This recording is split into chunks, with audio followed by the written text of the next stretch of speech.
Renji had a reputation. Not the kind that turned men into legends. Those poor bastards died young, drowning in their own blood. No, his sort of reputation kept people from looking him in the eye, making them speak his name only in hushed whispers. Fear was a powerful tool, and he wielded it with a master's finesse. People feared him for the bodies he left behind, but more importantly, for the ones that were never found. That was why the Saitogumi kept him close. Why Uyabun Kazuya trusted him with the work that required a subtle hand. He was a precision weapon, forged from flesh. But reputations are fragile things, and Renji's was beginning to show cracks. Rain fell in heavy sheets, pooling in the gutters, running down the cracked pavement like the city itself bled. The dull red glow from a hollow billboard flickered across the alley, warping corporate propaganda into crimson and white smears. The rain hid the city's rot. Renji stood outside Takahashi's shop on the urban sprawl fringes of Kabukicho, hands buried in his coat pockets. The weight of his pistol was hard against his ribs. This was supposed to be simple. Walk in, say the words, make the man understand, walk out. Yet for reasons he couldn't quite explain, Renji hesitated. He watched the rain and the soft neon glimmer of the towers and broad, soaring arcologies that were the city's beating heart. What he'd come to do would keep for another few minutes. So he leaned against the wall beneath a faded awning, took a drag on his smoke, and watched the wind carry it away with the huddled figures hurrying past on the walk. Inside, old man Takahashi shuffled back and forth behind his counter, cybernetic fingers clicking softly as he arranged delicate porcelain tea sets and pretended not to see him. The old man was past due on his payments to the Saitogumi, and Renji was there to remind him that debts in their world were never forgiven, even in death.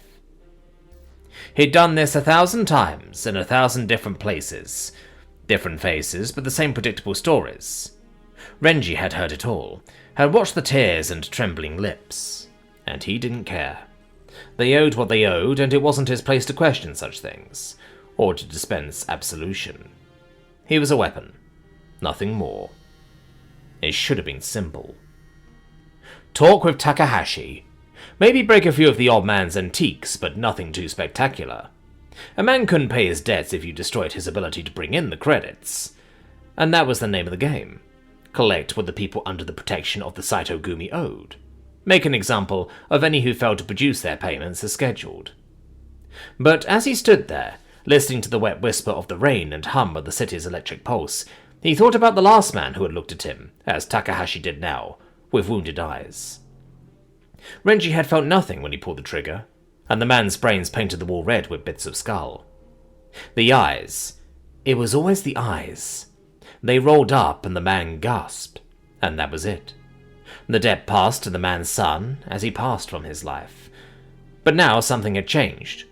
It was a strange feeling that haunted him. A week ago, in another alley, in another part of this rotting city, Renji had put a gun to a man's head while he begged for his life. He hadn't flinched when he pulled the trigger. Didn't think about the man's children. Didn't wonder if the bastard deserved it. He didn't care. Later that night, when he'd washed his hands under the clinical light of his bathroom mirror, he saw blood, thick and dark, long after it was gone. The blood of the innocent staining his soul. Renji shook off the haunted feeling, flicked his cigarette butt out into the wind and rain, and stepped inside. Takahashi's shop smelled of old paper and jasmine. A slow, careful kind of smell, like something from another time. A pleasant smell that reminded him of home. Renji closed the door behind him, speaking as he turned. "You'll know why I'm here, Takahashi." It wasn't a question. The old man didn't look up. He just kept carefully arranging his teacups. "You say that like I don't always know why your kind comes here." Something in the way he spoke made Renji's stomach turn. His voice was quiet, knowing, resigned. Renji exhaled sharply. "The Oyaban is patient, but there are limits. You're 2 weeks past due. Now the Oyaban thinks maybe you believe the rules don't matter, that they don't apply to you." Takahashi spoke without looking up. "You ever ask yourself if any of this matters, Renji-san? What I think is of little consequence. Renji frowned. Your debt must be paid. You know the price. The old man looked up, his cybernetic eye adjusting, focusing. Yes, he said, and it surprised Renji that the sadness in his voice stirred something within him. I've sent my daughter away, beyond the Oyabun's reach. I will settle my debt. Not her. Never her. Renji's jaw flared. That was not how it worked. There was nowhere on the planet that the Oyabun couldn't reach. If he wanted Takahashi's daughter, he would have her, and there was nothing the old man could do to change that fact. That was a mistake, Takahashi. Renji approached the counter with slow, measured steps. Do you think that sending her away makes her safe? Takahashi's face twitched and drained of color. He should just put a bullet in the old man and be done with this shit. Done with the feelings. Takahashi's debt would pass to his daughter. Renji would find her and bring her back to the Oyabun. Let him do to her what he did to all the young pretty girls. She would pay her father's debt on her back. Why was this hard? He was supposed to come in, make his threat, let fear do its work, and watch as Takahashi produced the payment. Instead, the old man was peeling something raw inside him, something he could no longer ignore. Some people, Takahashi continued, his face still drawn but his voice steady, live by rules, by codes, even men like you. But codes only matter if you believe in them. When was the last time you believed? The words settled around Renji like drops of lead. It angered him. You'll go too far, Takahashi, he said, in a voice gone dangerously soft.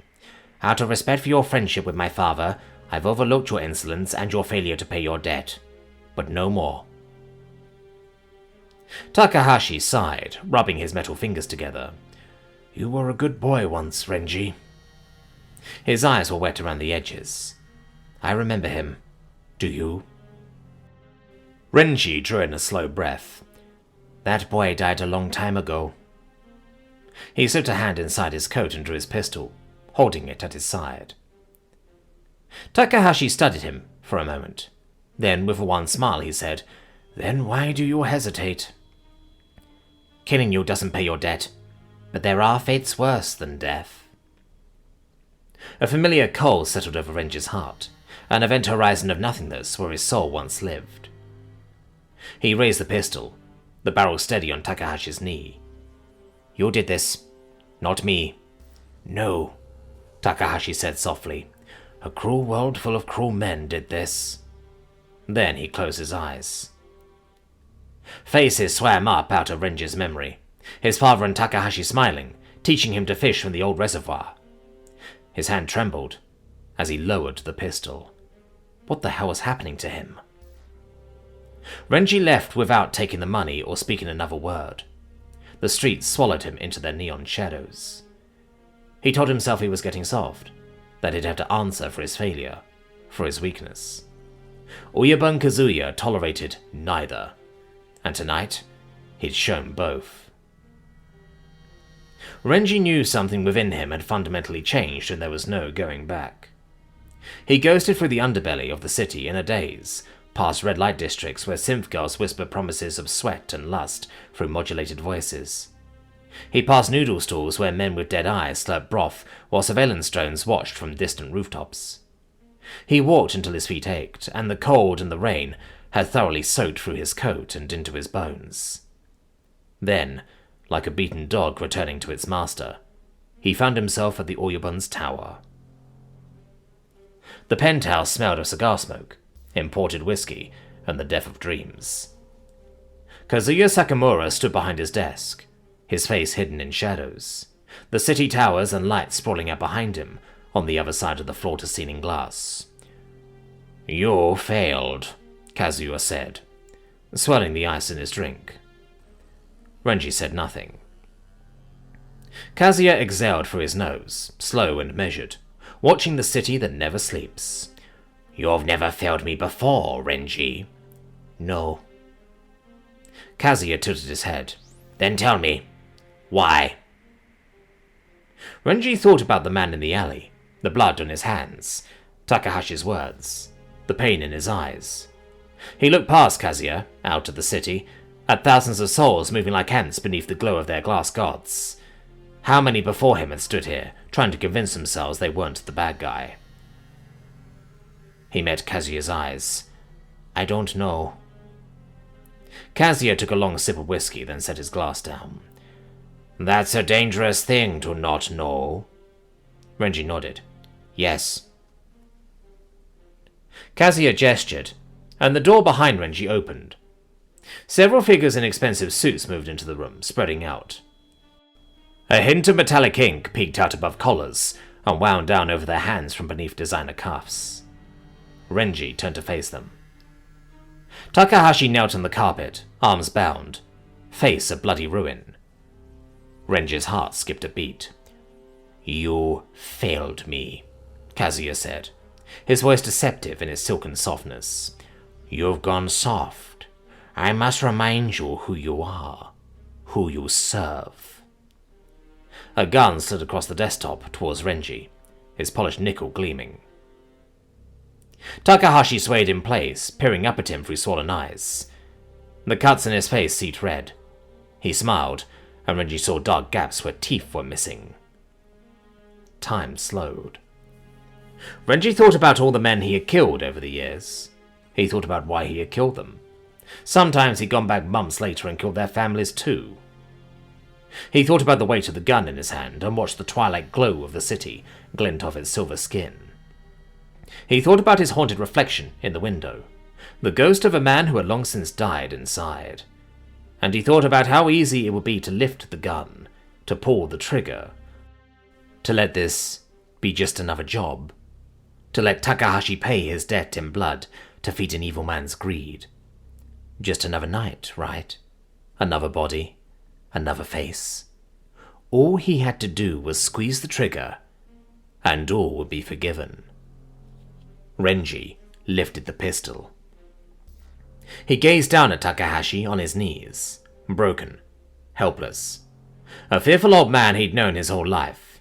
Then he turned and put a bullet between Kazuya's eyes. His former Oyabun jerked stiff, gasped and rolled backward, before collapsing in a lifeless heap, but Renji had already forgotten about him. He kept moving, legs scissoring through the air, spinning and ducking, firing without pause. When the smoke cleared, none but he remained standing. He went back through the room methodically, putting a bullet in each man's skull. Never leave an enemy at your back without first putting one in the brain. That was the first lesson. He cut the bindings around Takahashi's wrists and told him to go and never look back. "Go to your daughter. Make your lives there, far away from the cesspit that is this city. I will make sure no one from the Saito Gumi ever bothers you again. No, you are still a good boy." Takahashi labored the words out, hunched over with an elbow pressed to his side. "Go," Renji said, gently turning the old man to get him started on his way. "You're free." For the first time, in as long as he could remember, Renji allowed himself a brief smile. Takahashi was free, and so was he. The city was different now. Renji still prowled its streets, but now he was a ghost in the shadows. He had become something of a folk hero to the locals, the man they believed would deliver the impoverished masses from the tyrannical grip of their Yakuza overlords. He chuckled to himself. A good story, like most fiction. The Saito Gumi still hunted him relentlessly, because that was the way these stories went. A dog that turned on his master must be put down, and they intended to make an example of him for all to see. He didn't care. Let them come, because Takahashi had been right. Some people live by rules, by codes, honorable people. So Renji did not run. He did not hide. He did battle with his would-be killers in the streets and alleyways, in rain-soaked parking lots under a starless sky. He was a legacy written in blood. The last of the gunshots faded into dying echoes. Smoke drifted through the misty air. 4 fresh corpses lay sprawled in obscene poses on the pavement, the glint of their weapons fallen nearby. The erratic flicker of a hollow sign cast contorted shadows over their features. Smoke curled from the silencers on his twin auto pistols, and from the bullet holes riddling their bodies. One day there would be him bleeding out in the rain. But not tonight. He smiled, ignoring the rain soaking his hair and into the shimmering armor weave of his custom-tailored suit. The air smelled sweeter, somehow, alive as he was alive. Oriyashi City was built on blood.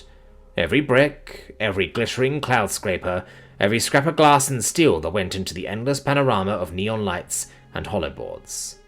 And the army of drones that flitted about projecting corporate propaganda in the streets and on the sides of buildings, into the minds of the masses.